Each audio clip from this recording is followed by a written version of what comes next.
So these are Henry's planes, Yeah. right? And these. Yeah, that's what I'm doing. I'll probably have to come out again and you can tell me more stories. You got Yeah. your favourites? Well, it's hard to say. I've done some good ones there. So- This guy here, that one there. The one in the middle? Yeah, I didn't get a name. They only built 3 of them. And they gave it to that to number 23 Squadron, and a Czech pilot. He was a fly in it, and what he'd do during the Battle of Britain, he'd fly over the German airfields and give them a strafing run. He'd only do 1 pass, Yeah. because the Germans were ready for him the second time round. So he'd go from airfield to airfield in Yeah. northern Holland and in France. So this was what it was a German machine, was it? Or? No, it was a Gloucester. So, an English one. Yeah, it's a Gloucester F. Oh, can't read my own writing. E9.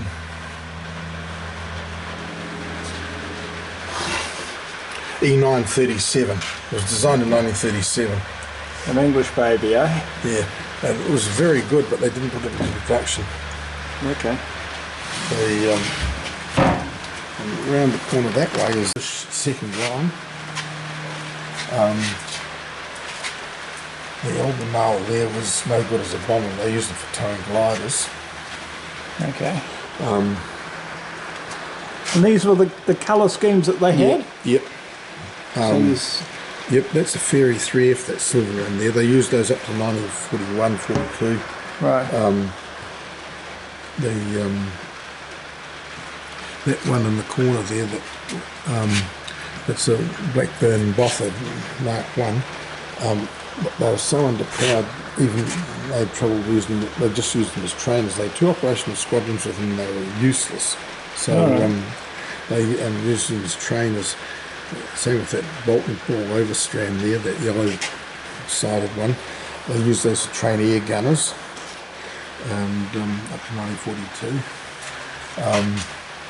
That was too late for service, but they were actually flying before the end of the war in those markings, and they used them post-war for a while.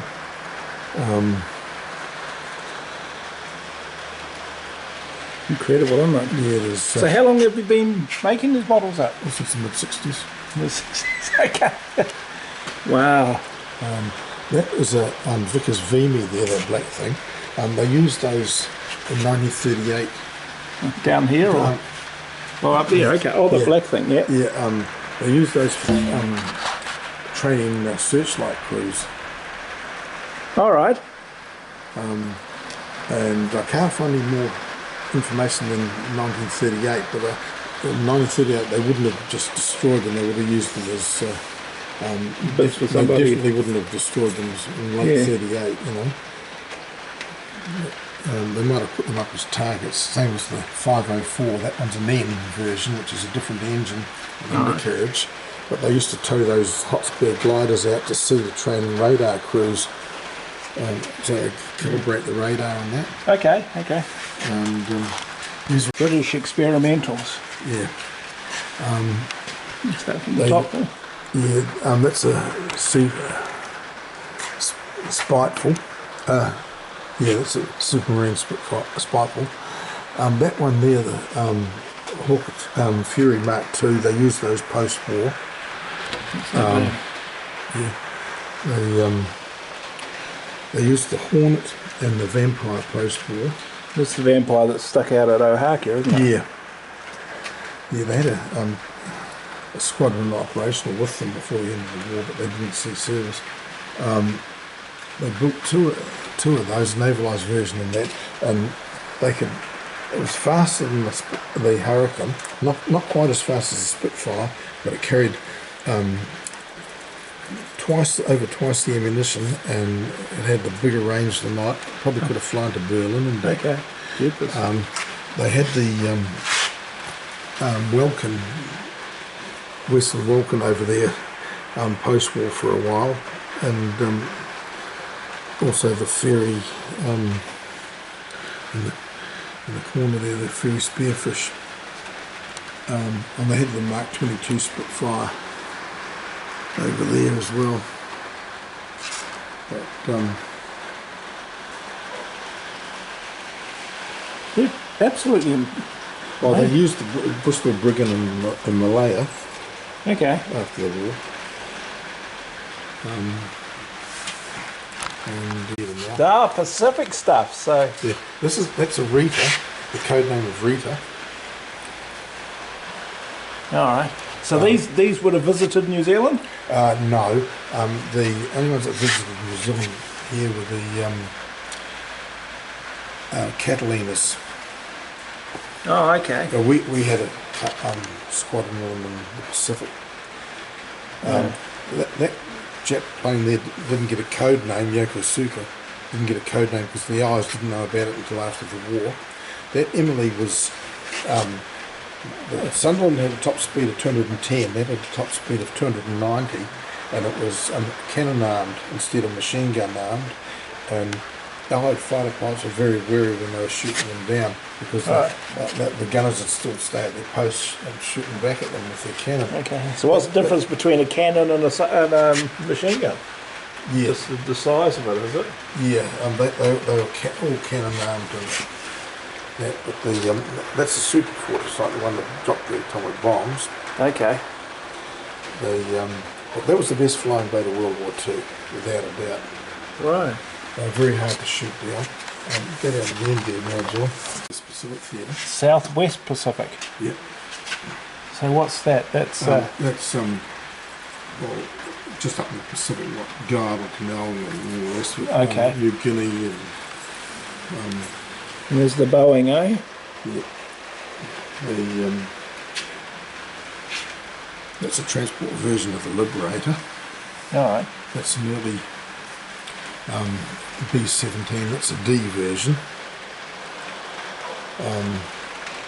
That Thunderbolt there, that's a P-47N. That particular aircraft was out on patrol over Korea, and he got a radio message that the war had ended. And could he come home, please? Golly gee. And what are these? These Yeah, that's Eric Hubber on Guadalcanal, and the Mustang, the Lightning there had the range until we got the Mustangs in. That's a Betty. That's a Peggy up there, and that's an Oscar, Sonia. They gave them code names. It's an diner over there. I've got more diners further up. these were what code names they gave to each plane, was it? Each model? Yeah, so they knew what they were dealing with. Like that's a Francis, Tony. That one over the back there, the Key 100, never got a code name because they didn't know about it until after the war. That's an Elf. That oak over the back there is a Harvard built under license in Japan. Okay. That's a Nick, another Elf. That one didn't get a code name because I didn't know about it. It's a Mitsubishi. No, it's a Kawanishi. Okay. That's a George 11, and that's a George. Sorry, that's a George 11. That's a George 21. 12 Hellcats, or two of these attacked 12 Hellcats and shot down 4 of them. But sorry, I beg your pardon. One guy attacked 12 Hellcats, shot down 4 of them, and the rest flew back to the carrier. That's a Japanese Fokker 190 in there that they had in Japan. Lucas, okay. That's a Nida. That yellow one there is a Nida, and the one with at the back of the red stripe is a Tojo. Then you got a Lorna, twin engine Lorna. Is that baby there? Yep. Yep. And then that blue one is an Oscar. Okay. The one behind that is a Dyna. That's a Paul. That float plane is a Paul. And there was a Peggy in the corner. Yep. Now, that is that's the last of the Mustangs, P51H. That's at the top there, yeah. Yep. Then that's the old Barker bomb. And then there's the Jack over there with the lightning flashes on it. And then another Tony, then the orange one at the front is a Willow. That's a trainer. That's a two-seater Zero over the back that they used as a trainer.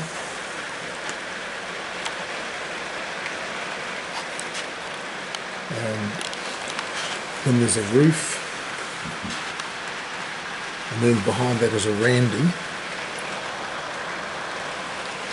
And then this is they built a few hundred of those. They were suicide planes. The undercarriage dropped off on takeoff, but they never used them operationally. Then there's a Judy in the corner with another Tony.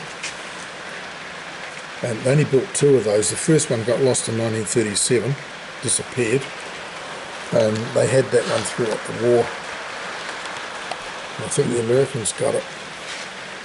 Yeah. Anybody wants to come and see you and your collection, they can get hold of you? Yeah. Oh, good stuff. You're not going to charge them heaps? No, you should do. Gold coin donation. So there's the name. Didn't you rattle the tin?